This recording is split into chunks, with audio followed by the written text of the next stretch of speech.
अस्सलामुअलैकुम जी, कैसे हैं आप? उम्मीद है आप सब ठीक होंगे। अल्हम्दुलिल्लाह हम सब भी ठीक हैं। तो यहाँ पर है जी सुबह 7:15 का टाइम। आज हम ना सहरी के टाइम बहुत ही लेट उठे थे, सिर्फ़ 10 मिनट पहले उठे थे। तो हमने जल्दी जल्दी से सहरी करके ना फिर मैंने नमाज़ कुरान जल्दी से पढ़ लिया। तो अब ये है जी 7:15 का टाइम और देखें सूरज तलू होते हुए कितना खूबसूरत लग रहा है। तो यहाँ पर जी अब्दुल जा रहा है स्कूल और आज इसका मूड ख़राब था क्योंकि हम इसको रोज़ा नहीं रखवा रहे। चिड़ी रोज़े पे ही वो गुज़ारा कर रहा था, तो कहता है मैंने सही रोज़ा रखना आपके वाला जैसे आप रखते हैं। तो बस बच्चे भी हैं जब ज़िद करते हैं, आपको पता तो है ही कि बच्चों की ज़िद कैसी होती है। तो बस भी आ गई है, अब ये स्कूल चला गया है, खैर आके मूड सही हो जाएगा। यहाँ पर जी अब्दुल को बस स्टॉप पर छोड़ के आने के बाद मैंने कुछ देर आराम किया था। उसके बाद अब मैं बना रही हूँ आज सहरी और अफ्तारी के लिए दाल, क्योंकि आपको पता है ये दोनों टाइम ही ना बहुत अच्छी लगती है। अफ्तारी के टाइम तो चावलों के साथ दाल बहुत ही ज़बरदस्त लगती है। तो यहाँ मैंने लहसुन, अदरक, सब्ज़ मिर्चें, प्याज़ों को ग्राइंड करके उसका मसाला बना लिया है।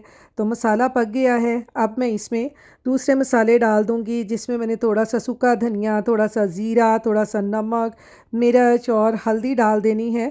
और दूसरी तरफ मैंने चारों दालें लेकर माश की, मूंग की, चने की और मसूर की, उनको मैंने बॉयल होने के लिए रख दिया था।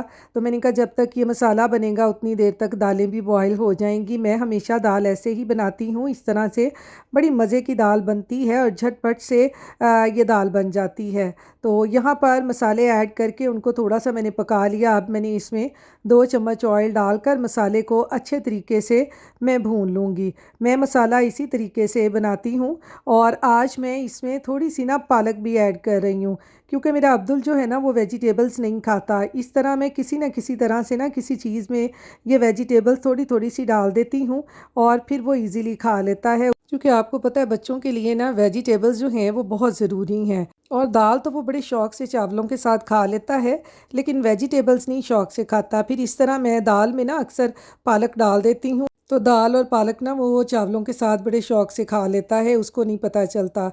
तो यहाँ पर जी दालें अच्छे तरीके से बॉयल हो गई थीं और मसाला भी मैंने पालक डालकर अच्छे तरीके से भून लिया था।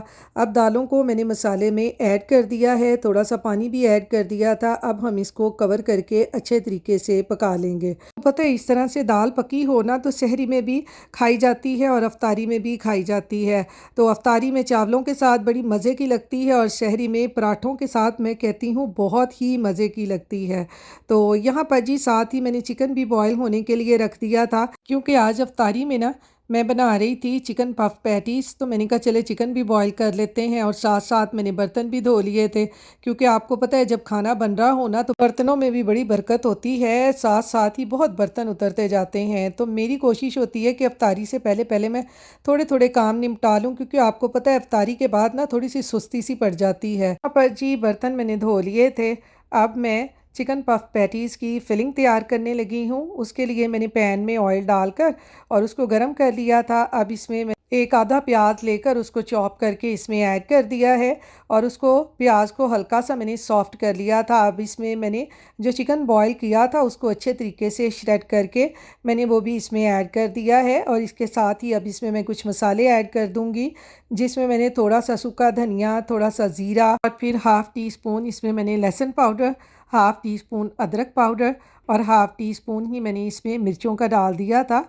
अब हम इन सब को अच्छी तरह से मिक्स कर लेंगे चिकन के साथ। और इसके साथ ही ना मैंने थोड़ा सा पानी भी डाल दिया था, क्योंकि मुझे ये था कि ये चिकन और जो प्याज हैं वो नीचे ना लगना शुरू हो जाएं, इसलिए मैंने इसमें ना थोड़ा सा पानी डाल दिया था। और फिर इसमें हाफ़ टी स्पून मैंने पेपरिका पाउडर डाल दिया था फ्लेवर के लिए और हाफ़ टी स्पून ही मैंने इसमें कुटी हुई लाल मिर्चें भी ऐड कर दी थी। फिर इसमें मैंने ऐड कर दी थी थोड़ी सी सोया सॉस और इसके साथ ही मैंने इसमें ऐड कर दी थी थोड़ी सी चिली सॉस। तो चिली सॉस मैंने ज़्यादा नहीं ऐड की थी, थोड़ी सी ऐड की थी, क्योंकि आपको पता है फिर इसमें ये बहुत ज़्यादा स्पाइसी हो जाता है और फिर बच्चे नहीं खाते। तो सॉसेस डालने के बाद अब मैं इसको अच्छे तरीके से मिक्स कर लूँगी। ये बहुत मज़े की लगती हैं, बच्चों को ये बहुत पसंद आती हैं। आप बच्चों की रोज़ा कुशाई कर रहे हो ना, तो ये बच्चों के लिए पफ़ पैटीज़ चिकन की बनाएँ, बच्चे बहुत ज़्यादा लाइक करते हैं। मेरे अब्दुल को भी ये बहुत पसंद है। तो इसके साथ ही जी अब मैंने इसमें थोड़ा-सा नमक और थोड़ा-सा ऑरिगैनो डाल दिया था फ्लेवर के लिए। इसको मिक्स करेंगे और इसको डिश आउट करेंगे, क्योंकि हमारी चिकन पफ़ पैटीज़ की फ़िलिंग जो है वो तैयार हो चुकी है। तो यहाँ पर जी इसको मैंने ठंडा कर लिया है चिकन को, और अब मैं इसमें से थोड़ा-सा निकाल लूँगी, क्योंकि आपको पता है चिकन पैटीज़ में थोड़ी ही फिलिंग जाती है, ज़्यादा नहीं जाती। तो मेरे अब्दुल को इसमें मेयोनीज़ बहुत पसंद है, तो मैंने इसमें ये 2 टेबलस्पून मेयोनीज़ ऐड कर दी है। अगर आप लोगों को नहीं पसंद तो आप मेयोनीज़ स्किप कर सकते हैं। जो चिकन की फिलिंग हमने तैयार की है, आप उसी से ही ये पफ़ पैटीज़ बना सकते हैं। तो यहाँ पर जी मैंने पफ़ पैटीज़ बनाने के लिए ये पफ़ पेस्ट्री की शीट ली है, और इसको मैंने थोड़ा-सा इस तरह खुश्क मैदा डस्ट करके इसको मैंने बेलने से इस तरह से थोड़ा-सा बेल लिया है। हल्के-हल्के हाथों से मैंने बेला है। इसको मैंने ज़्यादा दबा-दबा के नहीं बेला, क्योंकि अगर हम इसको दबा के बेलेंगे ना तो इसकी सारी लेयर्स ख़त्म हो जाएँगी। तो आप इसको बड़े बनाना चाहते हैं तो इसकी कोई-सी भी शेप इस तरह से दे सकते हैं। इसको रेक्टेंगल में भी बना सकते हैं, आप इसको ट्रायंगल में भी बना सकते हैं, लेकिन मैंने ना छोटी-छोटी बनानी थी, तो इसलिए मैंने जो एक पीस था उसको मज़ीद कट कर लिया था। अब इसके ऊपर हम चिकन की थोड़ी-थोड़ी सी फिलिंग रखते जाएँगे। दूसरी साइड पे हम अंडे को लगाकर इसको दूसरे हिस्से से चिपका देंगे। तो ये देखें हमारी कितनी ज़बरदस्त वन बाइट चिकन पैटीज़ बन गई है। ये देखें इस तरह से। तो अब ये दूसरी बनाकर तो मैंने इसके ऊपर ना ये फ़ोर्क से इस तरह से मार्क लगा दिए थे। ये बड़े प्यारे लगते हैं, इस तरह से इनको हल्का-हल्का दबा दें तो ये देखेंगे कितनी ज़बरदस्त हमारी चिकन पफ़ पैटीज़ बन गई हैं। तो इसी तरह से ये सारी मैंने तैयार कर ली थी। चिकन पैटीज़ बनाने के बाद अब मैं चेक कर लूँगी दाल को।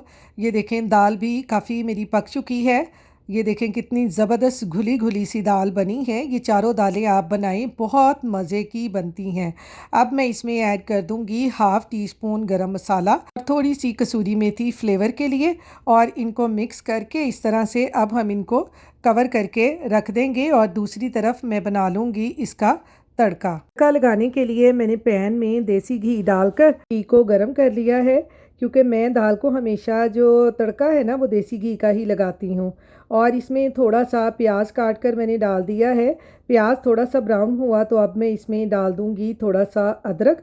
ये अदरक, प्याज और सब्ज़ मिर्चों का तड़का जो है ना दाल में बड़ा ही ज़बरदस्त लगता है। तो यहाँ पर जी प्याज और अदरक थोड़े से हो गए हैं ब्राउन। अब इसमें मैं ऐड कर दूँगी ये बारीक कटी हुई सब्ज़ मिर्चें, और सब्ज़ मिर्चें डालकर इसको मैंने ज़्यादा नहीं भूनना, क्योंकि इनको सिर्फ हल्का सा फ्राई करना है। तो ये देखें तड़का हमारा तैयार हो चुका है। अब हम दाल को तड़का लगा देते हैं। तो ये देखें कितनी ज़बरदस्त दाल हमारी लग रही है, और इसको थोड़ी देर के लिए कवर करके रख देंगे ताकि तड़के का फ्लेवर जो है वो भी दाल में ऐड हो जाए।